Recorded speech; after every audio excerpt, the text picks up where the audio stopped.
So at Alakananda, we're designing custom-made homes for the clients here. We don't believe in any copy-paste architecture or box homes that you regularly see in the city. This is a place where people can live out their fantasies, what they always wanted, things like courtyards, floor-to-ceiling windows, or going back to traditional materials that they could miss in the city. So we're trying to create your grandparents' place with modern comforts over here.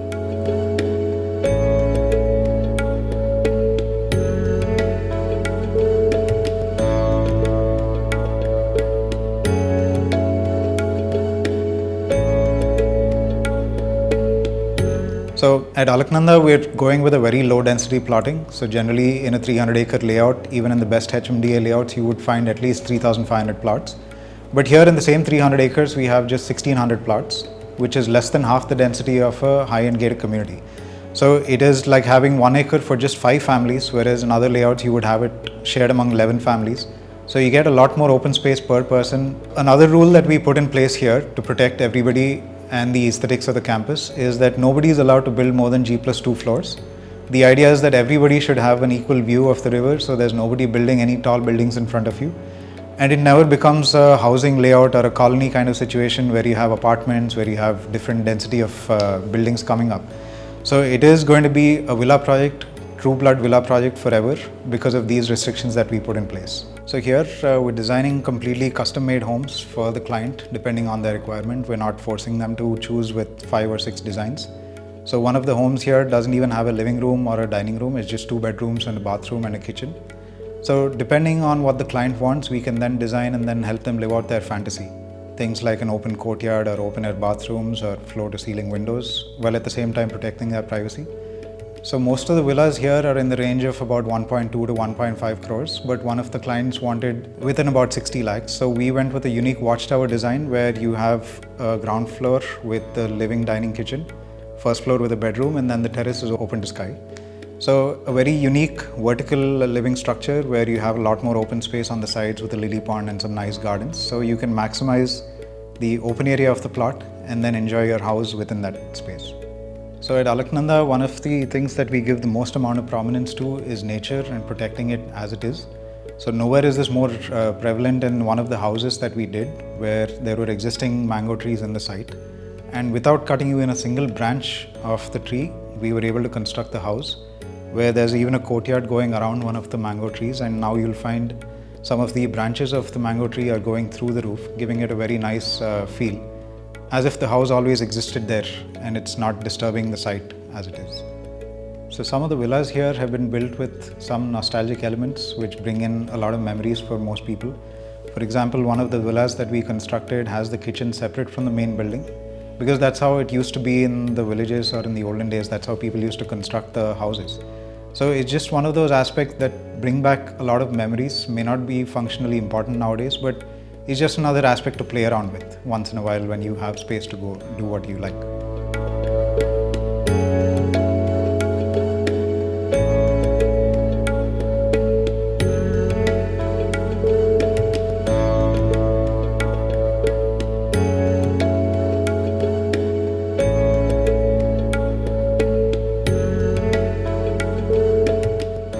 Another aspect that we really thought about are staircases. Generally are the most ignored or most set aside elements in architecture, but nowadays people have been giving it a lot of prominence and trying to experiment.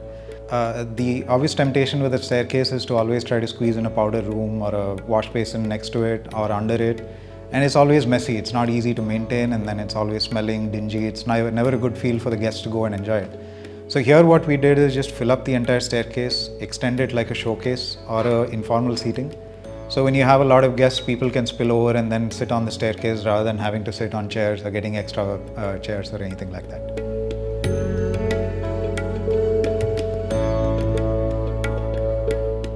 In another villa, we made a massive 20 feet staircase that doubles up as an amphitheater. So you can put a screen in the garden and enjoy it like an outdoor theater.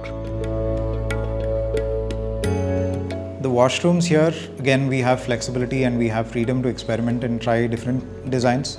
So some of the bathrooms here have an open air feel where you get a lot of natural light and ventilation. And there are bathrooms where you can have large openings, large windows, because privacy is never going to be a concern here. When it comes to the flooring, We prefer to use traditional materials or real natural materials like limestone, like kadapa or tandur or kota stone. It's been widely used in all our homes before, but now people have gotten sick of using marble, Italian marble, wooden flooring, all the fancy types of flooring. And now the preference is to go back to the old type of flooring that people used to use for multiple reasons. So one of the reasons that there is that it's a lot healthier for the people in the long run, because it's a lot easier on your knees. When you're walking, it absorbs the impact. And in terms of temperature, it regulates the temperature a lot more. They release heat when they need to and conserve heat when they have to. So in the long run, it's always healthier for the occupants when they have these kind of flooring. And what we've added to the grey tones or to the yellow or the green tones of the flooring to add a pop of color is to use design tiles. A lot of people might have heard of Athangudi tiles, which are handmade cement tiles with a lot of color pigments. So to just bring in a pop of color here and there, we've tried to use these motifs and different kind of patterns and designs in the floor. So we got these masons from Pondicherry who specialize in oxide walls. Typically, if you think about the red oxide floors that you would find in the village homes, so it's the same technique where color pigment is mixed into the walls, and then in the plastering stage, that's when they apply it. The advantage with these walls is they're very thermally efficient in the sense that they absorb heat and they release heat as and when required. And it's also zero maintenance. It's not like a paint where you need to do it every 3 or 4 years. More than anything, it adds a lot of aesthetic value, because you're seeing a lot of variations in the gradients and the colors. The cracks in the cement are also shown, which is actually part of the look. So it's not a fault with the wall, but that's how it is supposed to look.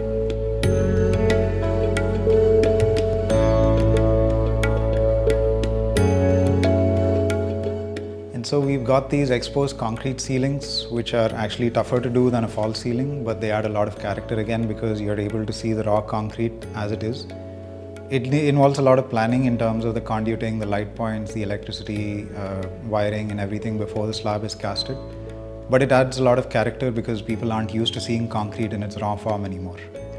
And so one of the common themes in all the villas is to have a tiled roof.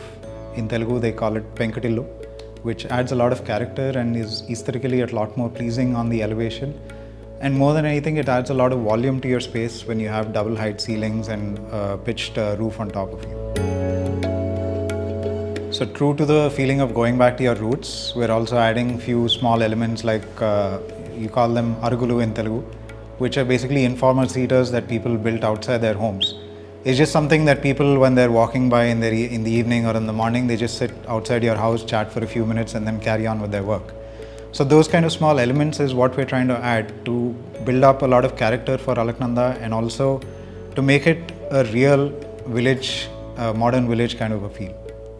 So another unique thing that we've done with the villas here to add a lot of personality and character is bringing these old columns, old windows, old doors from the Chettinad region or from Pondicherry. So these are like maybe 50, 60, 70, 100-year-old teakwood doors, which have been used in big mansions, which are now being repurposed and then reused in newer houses, because it's very difficult to get carving on wooden doors like they used to do in the olden days. So this is our chance to, and these are teakwood, Burma teakwood doors, which are like high quality, termite free. So you're getting a lot of character by trying to reuse those old wooden doors and windows.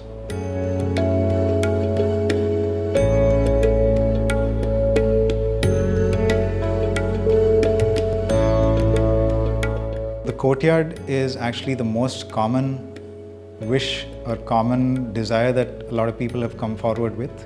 It is built around this whole Mandava Logili house, which is what the traditional Telugu name is for those houses.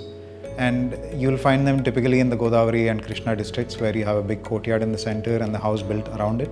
But here we are going with a modern interpretation of the courtyard, trying to intersperse that with the building itself. So you don't have one big lawn where you're never going to use it because it's going to be very sunny and very harsh and you can't enjoy it in the day. So what we've done is make smaller courtyards throughout the house and then connect them with interior spaces. So you're able to sit indoors in the comfort of your house and also feel like you're sitting outdoors and enjoy the courtyard as a backdrop. And in the evening and the morning, you can always go out and sit there with a cup of coffee.